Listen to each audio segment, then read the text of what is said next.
Welcome to Cold War Conversations, the home of real stories of the Cold War. I did speak to people from the Red Army faction.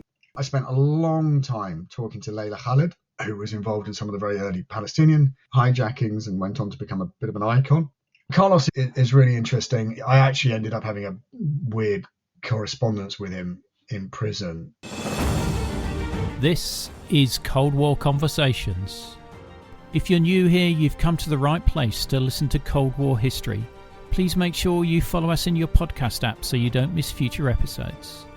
In the 1970s, a network of radical extremists terrorised the West with intricately planned plane hijackings and hostage-taking. Among them was the young Leila Khaled, with her jewellery made from grenade rings, the hard-drinking Carlos the Jackal in shades and designer suits, and the radical leftists of the Baader-Meinhof Gang. I speak with Jason Burke, the author of The Revolutionists, the story of the extremists who hijacked the 1970s. He takes us into the lives and minds of the perpetrators of these often deadly operations. I'm delighted to welcome Jason Burke to our Cold War conversation. What originally drew you to this subject? There are many things, actually. It's quite a circuitous route, but I was asked to write a book about extremist Islamist violence in the mid-2010s. So it's about 10 years ago now. I was asked to write a book about ISIS, primarily at the height of that wave of violence then, because I've written previous books about Islamist militancy. And as I was looking at it, I had trouble writing the book, finding a book to write. And I ended up doing a kind of potted history of Islamic militancy. And that took me back to the 60s. And though I ended up dumping that draft, I found myself in a really interesting place, which was mid-1960s in the Middle East, and a huge wave of radicalism and energy and ideas there. A very interesting moment in the Cold War too. And from that, I just started looking at the period much more intensely. And that took me towards the 1970s and took me into areas of other radicalism, particularly left-wing violent extremism. And then I just started discovering the characters, people like Carlos the Jackal, Baader-Meinhof Gang. Some of the Palestinians are really powerful and attractive characters that I thought I could make a book with. And all these events that I'm too young to remember directly, but I can half remember them. I think I can, like the attack on the Munich Olympics in 1972, the Entebbe raid of 76, the Iranian Revolution, all these epic both events of great historical significance, but also just enormously colourful moments that were really ripe for revision or reinvestigating, relooking. I've found it not just fascinating, but really important, and a lot of new material that's been overlooked, that isn't widely known, and also a lot of the people who were involved are still alive and they're happy to talk, which for a historian and a journalist, as I am, is just a brilliant thing. Absolutely. It is a chunky tome, I think it's safe to say. Yeah. I did ask your publicist whether I can have a PDF version because I was struggling to carry it around when I was reading it. But you really do dig into that detail. And I think you being able to interview some of the participants as well gives it more depth than somebody looking at it from a distance. And you have a great set of characters in there, which I'd like to talk about when we get a bit further in. But from your research, what do you see as the triggers in this rise of radicalism? Why is it the 1970s that a lot of, particularly in Western Europe, these urban guerrilla movements start to form? The violence of the 70s is a consequence of the late 60s and that wave of protest in the West. And one of the points I make is there's protests elsewhere too, or at least a urge to remake the world, if you like, particularly among young people. But in the West, you have these sort of iconic moments of the late 60s, driven by opposition to the Vietnam War, but in many ways driven by much deeper structural issues. They vary from country to country. Generational differences, a completely unreformed social structure, cultural structure since the Second World War, all sorts of other massive value gaps, if you like, cultural gaps, economic gaps too, that people want addressed, particularly young people. And those movements fade quite fast. There are lots of reasons for that. One is that they were never quite as broad as they looked from the pictures, if you like. They were often limited to educated, middle-class young people. Didn't have a big popular constituency. That's one reason. Other reason is that governments reacted in the West quite quickly. But out of those mass movements, you have, as you often do, a radical fringe who want to go further, particularly who were unhappy when that tide of protest had ebbed by the early 70s, and they look to carry on their campaign.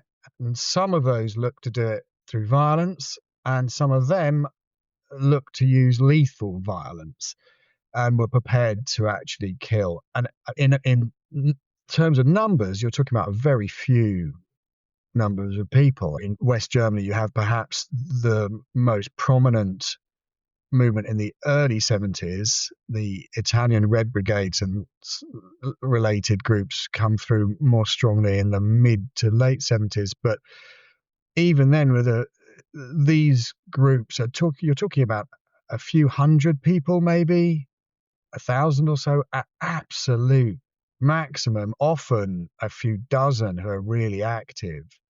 But as we know, terrorism is very effective at attracting attention and creating that spectacular sense of crisis. So those groups emerge in the West from the 60s protest movement and are very much an effort to continue that movement by other means. And you mentioned earlier the Black September attack on the 1972 Munich Olympics. Now, that was almost one of the first where there was television coverage of that, which sort of really brought it to major prominence, obviously around a big event like the Olympics as well. But can you describe how the motives for that attack and what its impact was? You're absolutely right to highlight the media aspect of that, because the explosion in television coverage, networks, TVs by this stage in pretty much every Western home, certainly in the US and the UK and most economically successful Western European countries,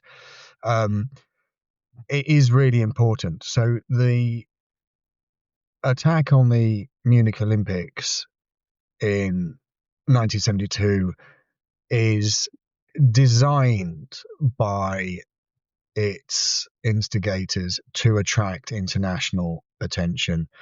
The people behind it are members of a group, or really a coalition of groups, called Black September.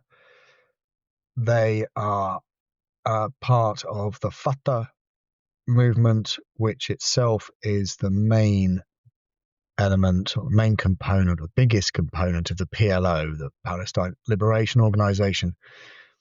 Fatah has been founded in the late 50s and is dedicated to what they would call the liberation of Palestine and what others would call the destruction of Israel. And they really gained prominence after 67, the 1967 war, and the Israeli occupation of the West Bank, Gaza, Sinai, and bits of the Golan Heights. And that war is seen as a signal to the Palestinian factions in the PLO that they need to take things into their own hands. They can't rely on Arab powers like Egypt or Syria to liberate Palestine as they see it. And so they launch a terrorist campaign, or a campaign using terrorist tactics, long range attacks on airplanes, often carrying Western passengers, is one tactic. And another that they try in 72 is this attack on the Israeli delegation at the Munich Olympics. And it goes horribly wrong.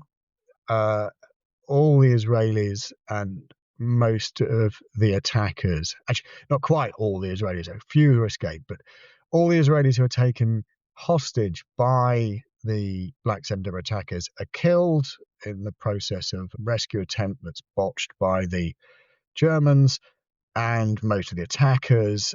And if it achieves its purpose of getting global attention, that attention is very much two-edged as a weapon, if you like.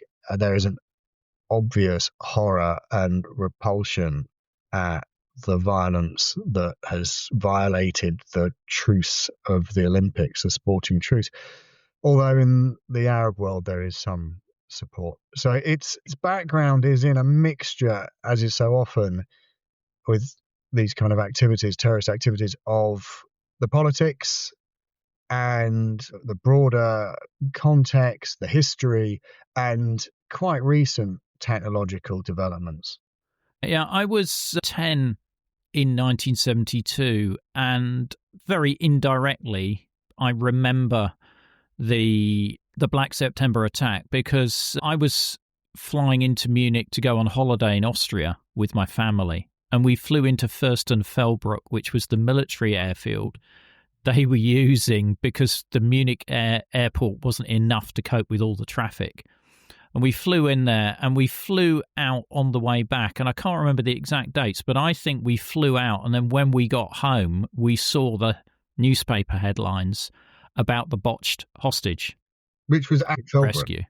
That's where it happened. So yeah, exactly. It wasn't the Munich International Airport. It was this small military base that they tried to, this rescue attempt that went horribly wrong.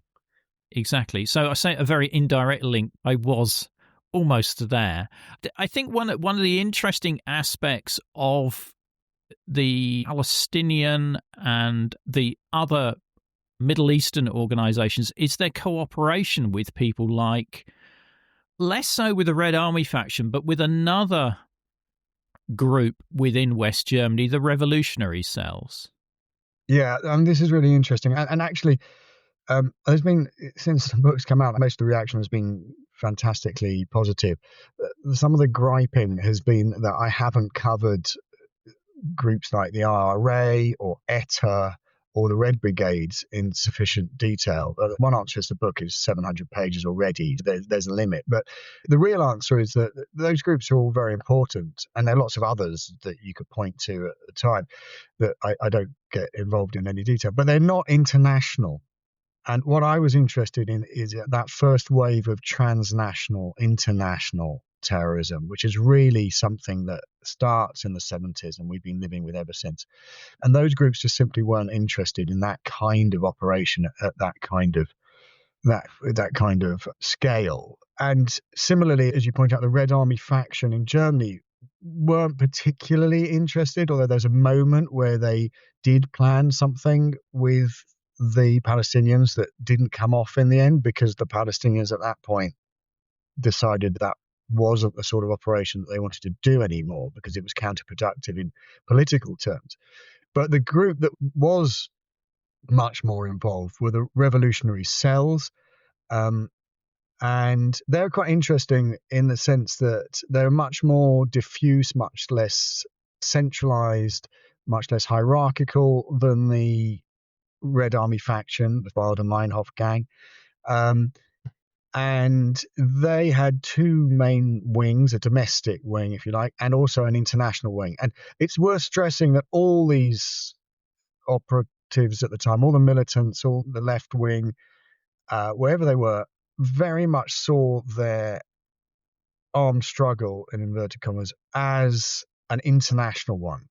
So I came across and spoke to lots of people who They may not have been directly involved in violence, but they were involved in all sorts of support operations for Angolan rebel groups, or the Vietnamese, the North Vietnamese, or others elsewhere in Africa, or certainly in Latin America. And they saw that very much as part of the struggle.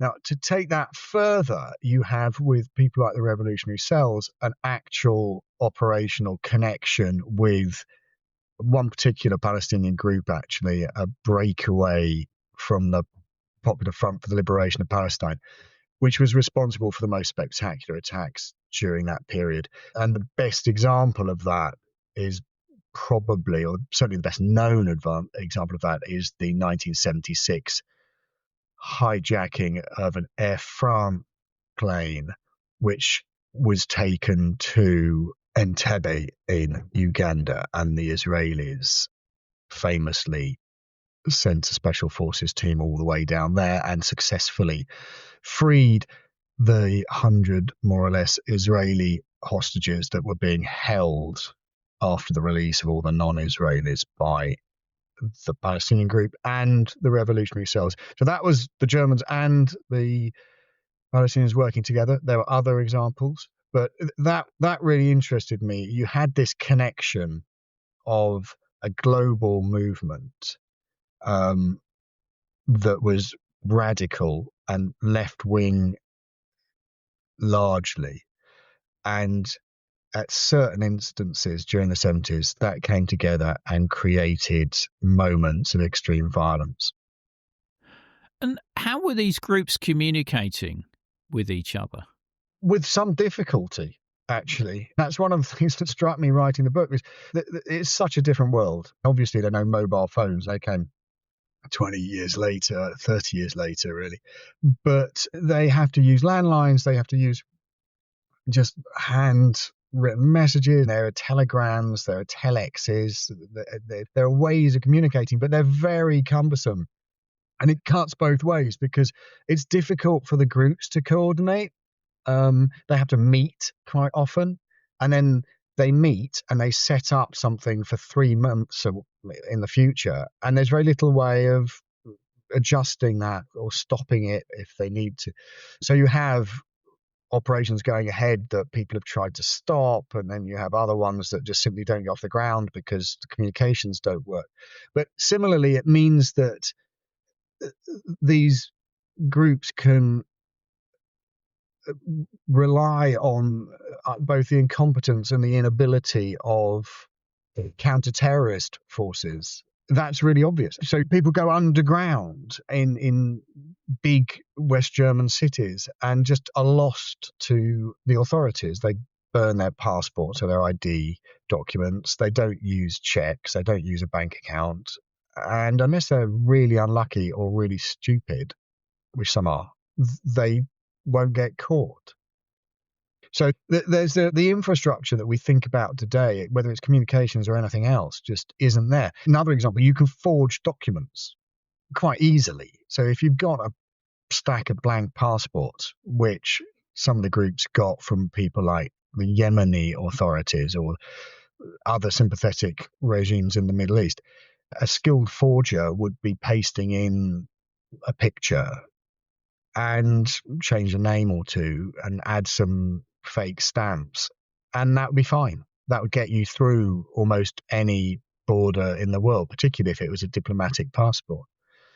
So the kind of technological difficulties were challenges for the counter-terrorists as well as the terrorists. Absolutely, because one of these early cooperations is the OPEC siege in 1975, which is also the sort of when Carlos the Jackal sort of makes the headlines. Absolutely. And Carlos is a really interesting figure because he becomes very famous, which is a very good indication of quite how important the media has become. He's very good at manipulating the media to create that celebrity and then exploiting that fame for his own ends. He's also interesting because he is between Middle Eastern groups, which are genuinely ideologically motivated, and left-wing groups in Europe, which have different agendas.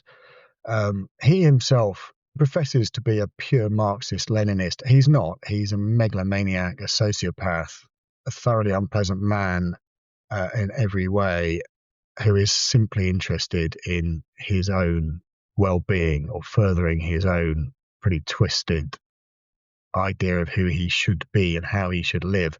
And he never gives up this kind of ridiculous, lavish lifestyle of five-star hotels and very highly paid female escorts and much else, cigars and fine wines and so forth.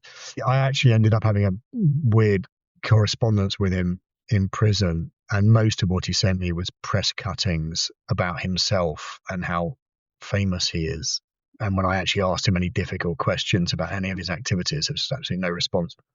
But Carlos is really interesting. He comes to prominence absolutely in December 75 when he leads a mixed group of West Germans from the revolutionary cells and Palestinians against the OPEC conference. So the oil ministers of the whole of the Middle East and a few others, Venezuela, for example, are gathered in Vienna to discuss pricing and so forth. This is in the years of the great oil crises of the 70s.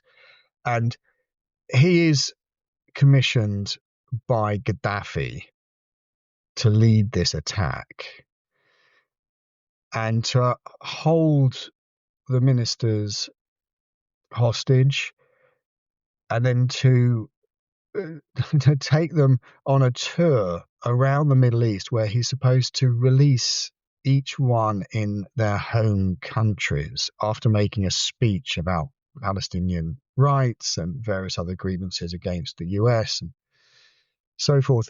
And then he is meant to kill the representatives of Saudi Arabia and Iran, who are seen as beyond the pale, very much Gaddafi's enemies. So it's very much just that kind of big geopolitical moment in some ways. As always, it goes wrong, partly because Gaddafi decides to disappear in the middle of it when he's meant to be providing a new and bigger plane to the hostage-taking team. And it ends in a deal that is thrashed out in Algeria, where the Iranians and the Saudis are supposed to pay about $10 million each as a ransom. And it's very unclear what happens to the money, and there's lots of rumors that Carlos pocketed it, which is probably unlikely. It's more likely that at least the Iranians didn't pay. But they do a deal, and the Algerians smooth it all out, and the hostages are released.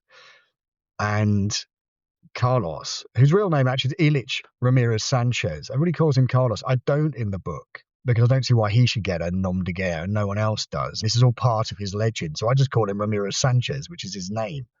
And so he then has to go back to the Palestinian group that he's working for at the time and explain what went wrong. And this is where his celebrity is really useful, because everybody knows that it's been a complete failure, or certainly a partial failure. They take the hostages, they fly them to Algeria, but then the big tour never happens. And no one quite knows where all this money has gone either, this kind of $20 million. And it's widely suspected that he's pocketed it. And he gets away with it. And he gets away with it basically by saying, you can't shoot me, I'm too famous. He turns into a gun for hire, doesn't he? The ideological side, even if it was there, fades away. And, he's never interested in the ideology. It's an excuse. And he also uses it, browbeat regimes, particularly in Eastern Europe when he gets there, to say to them, how can you possibly think about expelling me? I want to live in Prague, or I want to live in Budapest, particularly, or even East Berlin. And why won't you let me? Why are you so unsupportive? I'm a socialist like you, and all this. I fight imperialism as well. And the only people who really buy that are the Stasi initially. Interestingly, everybody else is yeah, okay, really? No, you're not. Get on your way. But then they can't kick him out. So this all happens. He becomes, just to spool back a bit, he becomes a gun for hire after the OPEC attack. He carries on working for the Popular Front Liberation of Palestine breakaway group, which is, without getting into the kind of Monty Python alphabet supervet, is the PFLP-XO, which is not the main PFLP. Anyway, so he stops working for them and he's expelled basically a bit later. And he sets up on his own, and it doesn't work at first. He has to spend a couple of years in Baghdad. That doesn't work out too well, but he ends up, by early 79, he's in Eastern Europe. And for the next 4 or 5 years, he does pretty well there. And he uses the celebrity of who he is, and more the infamy, to browbeat Eastern European governments into letting him stay. So they're scared of him, basically. They don't want to use him. And there's sometimes it's quite useful to have him around because he knows stuff and he knows people. But on the whole, he's much too high risk. They check with the KGB in Moscow whether they should be allowing him in or what, or looking after him or helping him or kick him out. The KGB say nothing as far as we can tell. I mean, we haven't got access to the archives, but it's pretty clear from the other side that the Stasi, for example, are asking Moscow, what do we do with Carlos? And there's no response, and also Carlos is trying to get into the USSR several times. He's applying for visas and stuff. He never gets them. So it's quite clear that the Soviets are making a standard policy with these kind of people, which is keeping them at a real arm's length because they're very high risk. They can get you into all sorts of trouble. And anyway, doctrinally, they're adventurists. They're not like, they don't follow standard Marxist dialectic procedures, if you like. They do the opposite, and they're very difficult to control. They can provoke crises. It can be a real problem. So the Eastern European regimes have got people. I've got Carlos turning up, often on these false passports, and they let him in by accident, and then he doesn't leave. And one of the things he says to them is, you must help me. I'm a fellow socialist fighter against imperialism, capitalism, the US, Zionism, and everything else. The other thing he hints at quite heavily is it could get quite, in a kind of mafia way, it could get quite difficult for them if he got cross. He's got capabilities that would be very unsavory in terms of the consequences for their embassies overseas, for example. And they believe all of this, partly because they're reading a lot of Western media reporting about how scary and powerful he is. And so there are reports from Eastern European intelligence services saying, his organization of international revolutionaries has got hundreds of operatives all over the world. Actually, they had about 10, but they believe this. So for about 5 years, he is based largely in Eastern Europe, and he does commissions for Gaddafi, for the Syrians, the Assad regime, for the Romanians as well. And he sells weapons, deals arms, and he traffics various other bits and pieces. It does a few other commissions, makes substantial amounts of money. So when in 1981, President Anwar Sadat of Egypt is assassinated, he's heard on bugs by the Hungarian secret services, swearing and shouting at these in disappointment and anger because he had been commissioned by the Libyans to do exactly the same thing, and he was going to be paid millions and millions that he really quite needed. And so now, obviously, and he'd actually done quite a lot of prep for the operation for this assassination, and now it was all off, and he wouldn't get any of the money. So that's the kind of gun for hire, as you rightly put it, he is. by that stage. He's completely mercenary. And his final campaign of violence in Europe, anyway, is a simply personal effort to free his girlfriend, who has been detained as she tries to bomb an Arab embassy and newspaper office in Paris by the French authorities. And he launches what his own right-hand man calls a dirty personal war against the French. And that's, in the end, what forces the Eastern Europeans to kick him out. His girlfriend's Magdalena Kopp, and she's a member of the Red Army faction, I think. Yeah, Magdalena Kopp is pretty low level, to be fair. She's just one of hundreds, thousands of fringe radical associates of the real hardliners in Germany at the time, and more on the revolutionary self side than the Red Army faction side. But I got hold of all her interrogation protocols in German and translated them. And she's a weak and quite sad woman who was really manipulated by Carlos and her previous boyfriend, who was his right-hand man. And it's just one of those casualties, really, of the other collateral damage beyond the obvious civilians and victims of men like Carlos. But they caused immense damage. And one of the things I wanted to do with the book was to point this out and to get away from what has been quite a lot of glamorization of people like Carlos and others, actually, like the Red Army faction, the Baader-Meinhof Gang, so-called, which I think is both wrong historically and unfair to their victims. Most of what they did, if not all of it, was pretty sordid, ineffective, and extremely destructive in terms of human life and economies, politics, and the broader consequences were in every way profoundly negative. Absolutely, absolutely. In addition to Carlos, were there any other people that you had direct correspondence or interview, like in former members of the Red Army faction? Yeah, I did speak to people from the Red Army faction. They were not very communicative, but they were useful. I was able to just ask them a few things about what they were believing at the time. I didn't get into anything operational. I spent a long time talking to Leila Khaled, who was involved in some of the very early Palestinian hijackings and went on to become a bit of an icon. I spent hours talking to her. I spent days talking to Iranian left-wing radicals, extremists at the time, who were deeply involved in the violent extremism that was the vanguard, if you like, of the opposition to the Shah.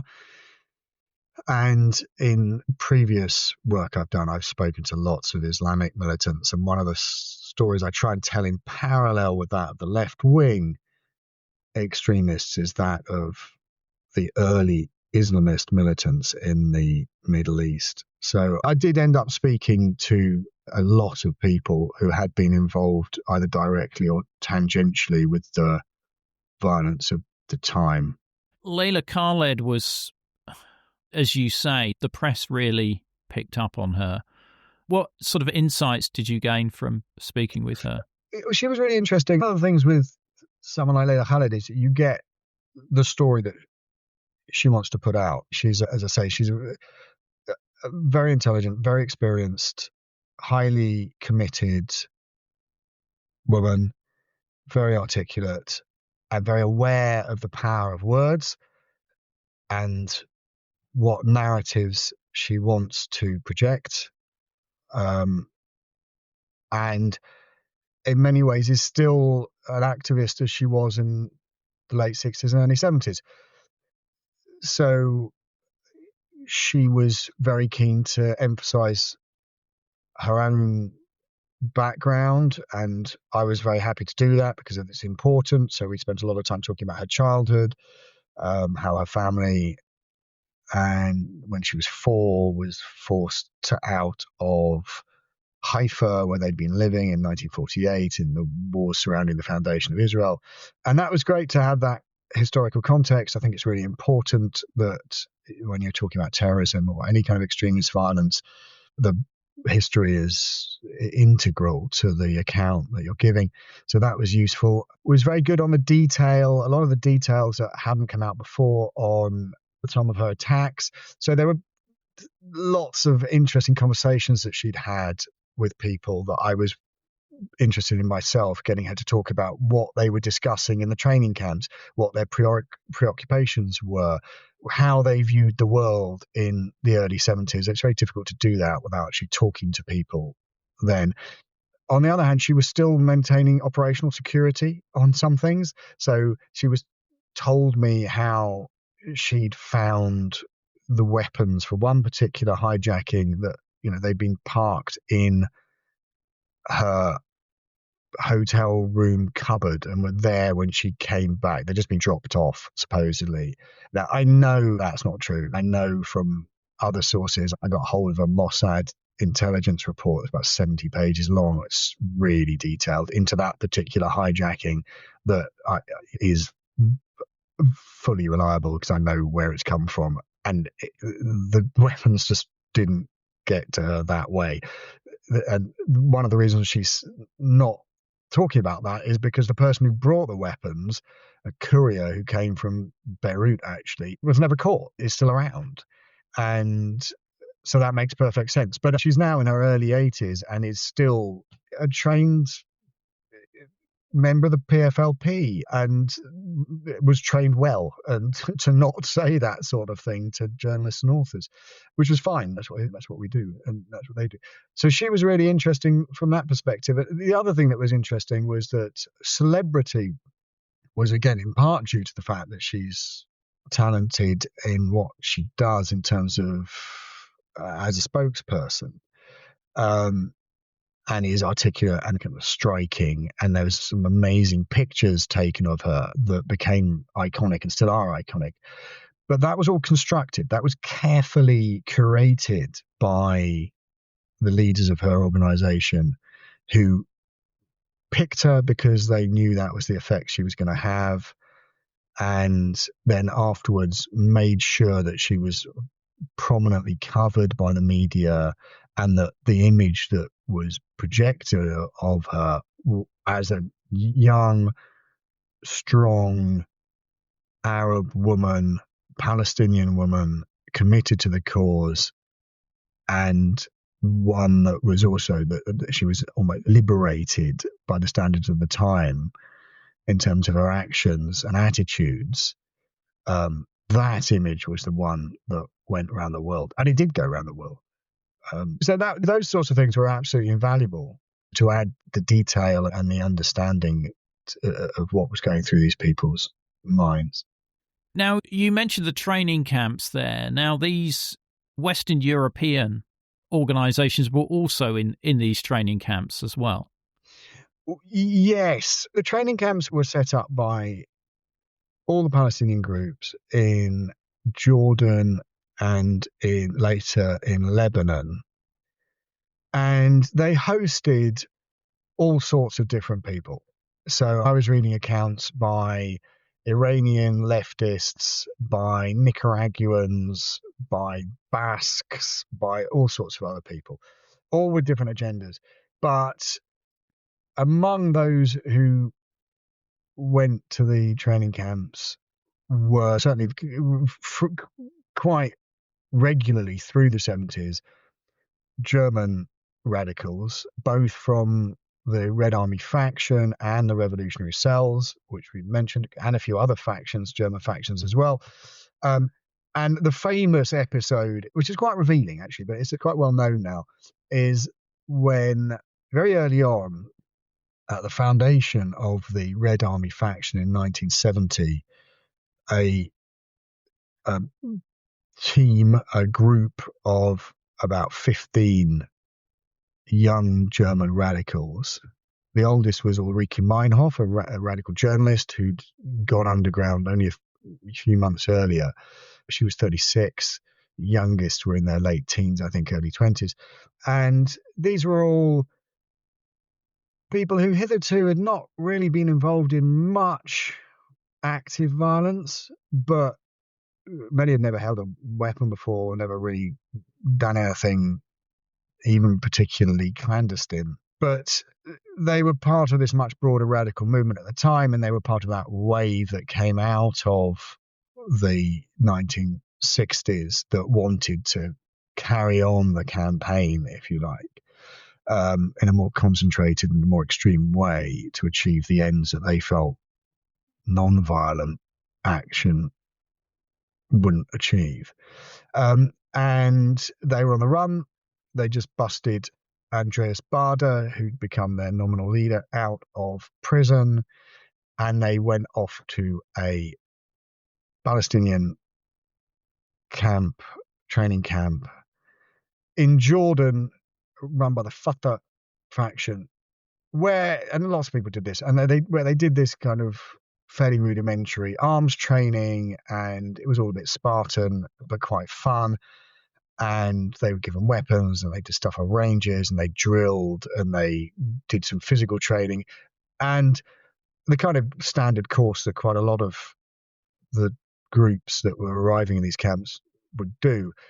But it didn't really work very well. They were very out of shape for a start. These were German leftists who spent a lot of time smoking and drinking and were really not very physically fit. So that was quite tough.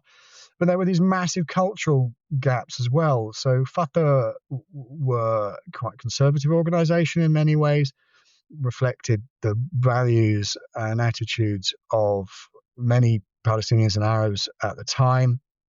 And they were not keen on German leftist women sunbathing topless, for example, or there was a big clash over sleeping arrangements when it was said that this is segregated, men sleep there, women sleep there, and there was this massive argument.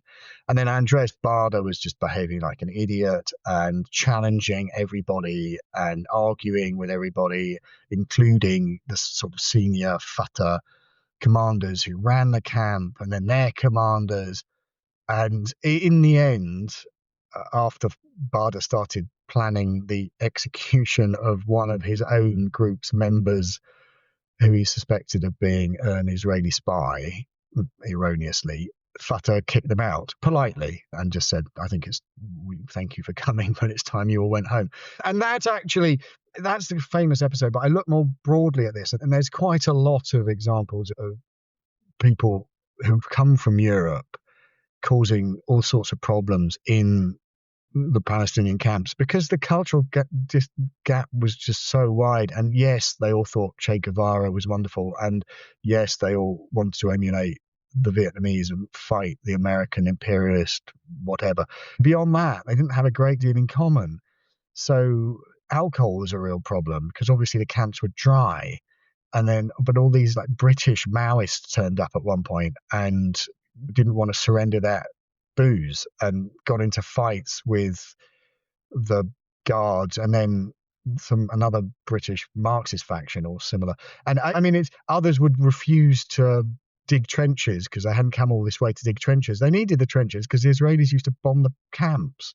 So it was all that sort of thing. So that was quite interesting.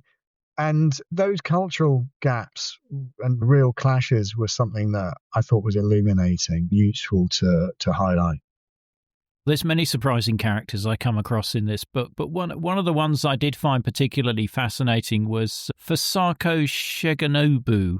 I don't know if I've pronounced that correctly. Can you tell us a little bit about her?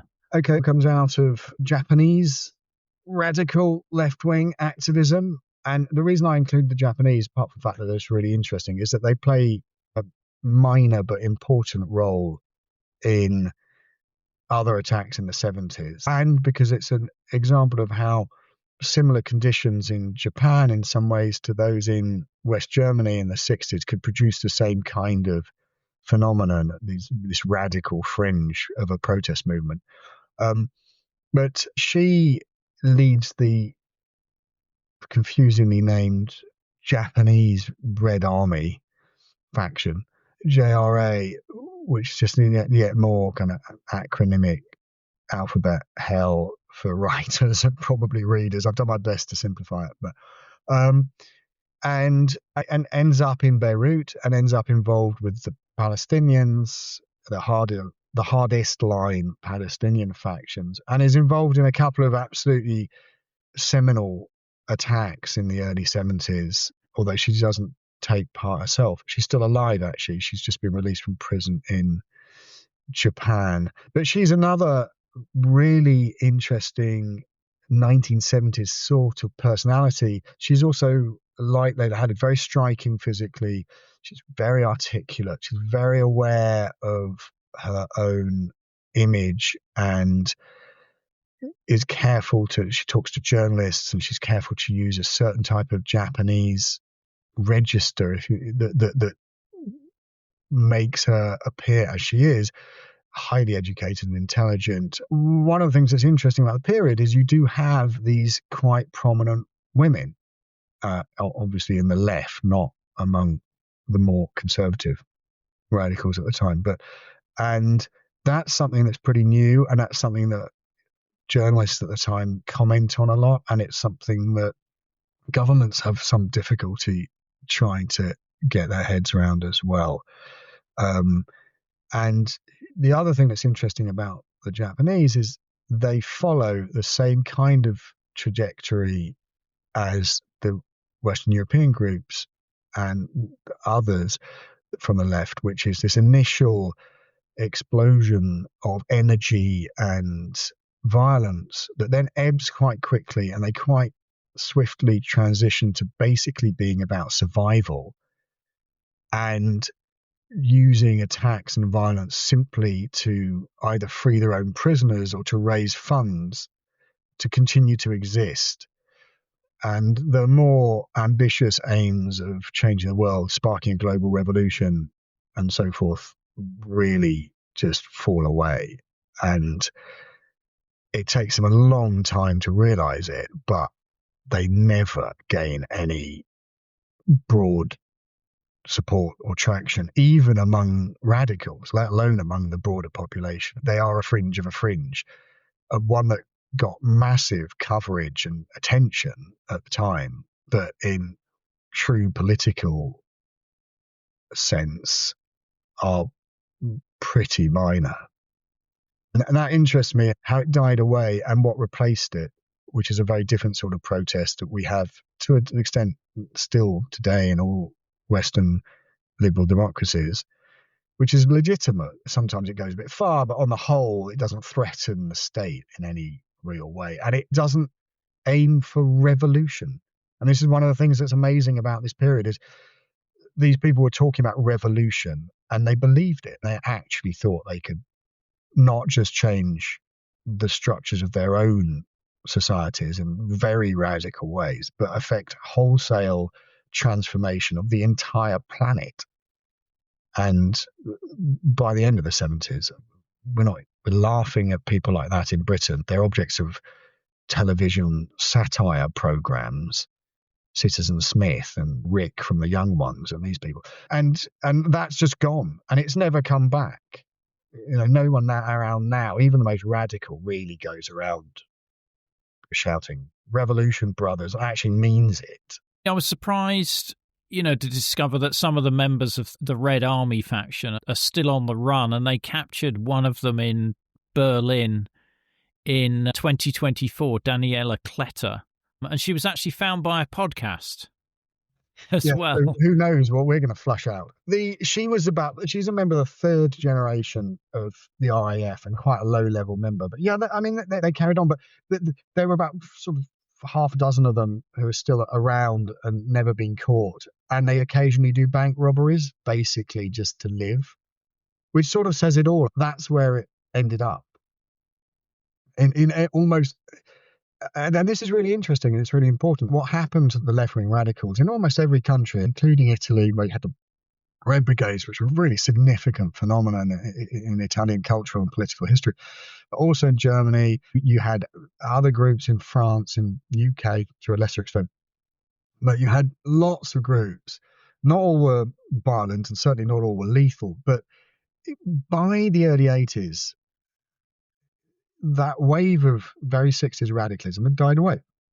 And my sense is, from talking to people who were involved in it, and also talking to some of the people who came afterwards who were very involved in other campaigns for indigenous people's rights in the US, anti-nuclear campaigning in Europe, which was massive, environmentalism, a lot of the energy went into the new green movement, particularly in Germany, that, there's a sense that these liberal democracies worked. There was a lot of anger, particularly among young people, but it was processed. And yes, there was a fringe and they caused a problem and a lot of violence.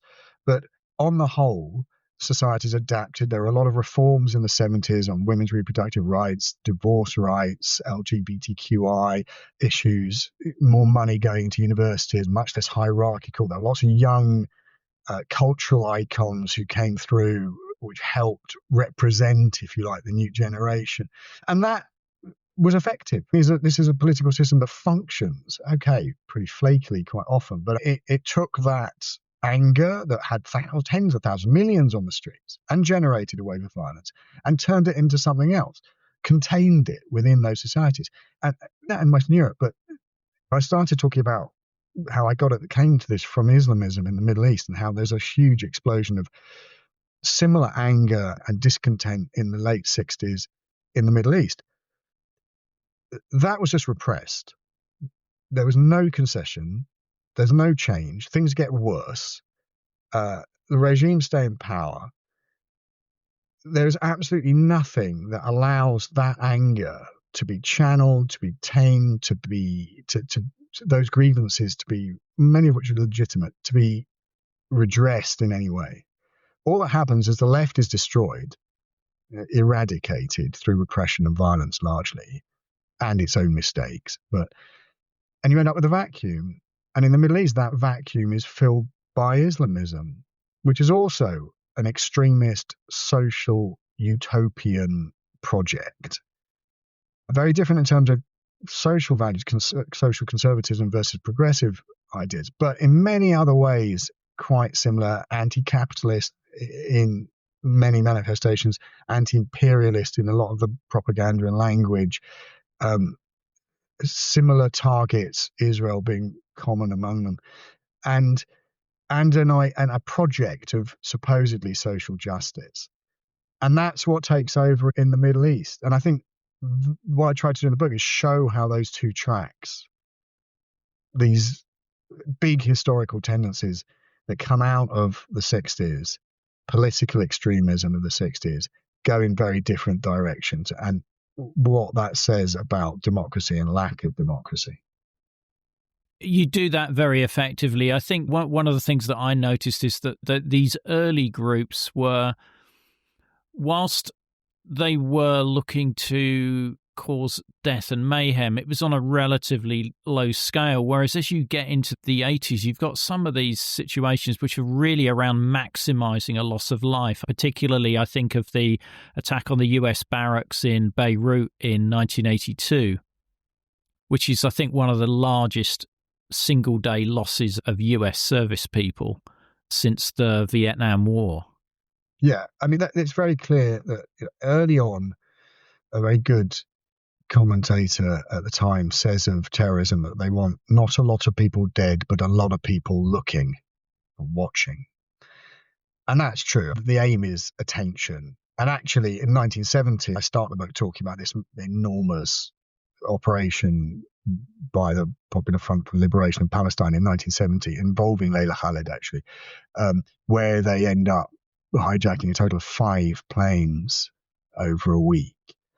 They're very careful in each instance where they destroy a plane, and they destroy 4. One hijacking fails, but they get all the passengers off. They want them off.